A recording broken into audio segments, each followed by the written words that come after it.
Today we're looking to write a function rule from a table of values. As with day one, that means we're looking to establish a pattern from x to y, and from there we're looking to formalize it in equation form. To establish some strategies that you can look at when writing a function rule from a table of values, generally speaking, if the x to the y is getting bigger, then you're going to look to use operations that get you bigger values, which typically we've seen as addition and or multiplication. And if we're getting a pattern that's smaller from x to y, then we're going to look at subtraction and or division, as those two operations generally get us smaller numbers.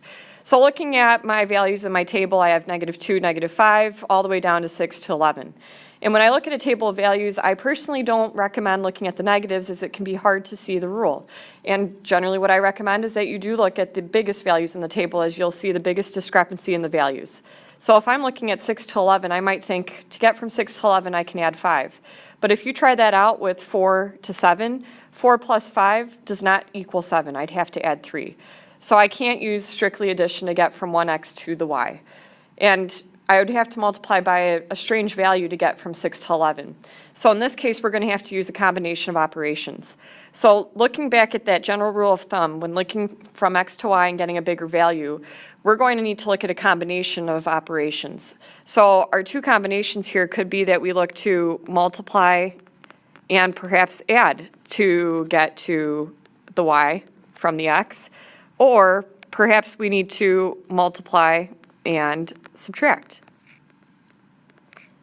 Similarly, if I need a combination of operations to get from an x to a smaller y, then I might need to divide and add, or I may need to divide and subtract.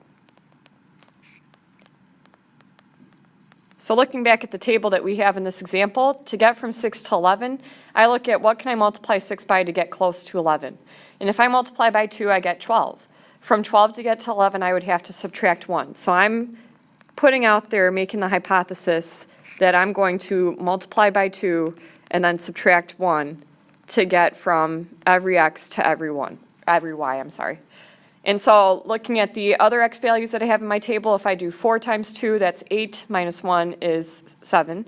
If I do 2 times 2, I get 4, minus 1 is 3. 0 times 2, minus 1 is -1. And -2 times 2 is -4. Minus 1 or plus -1 is -5. And so to write that as a rule, I might say x times 2 minus 1 is equal to my y.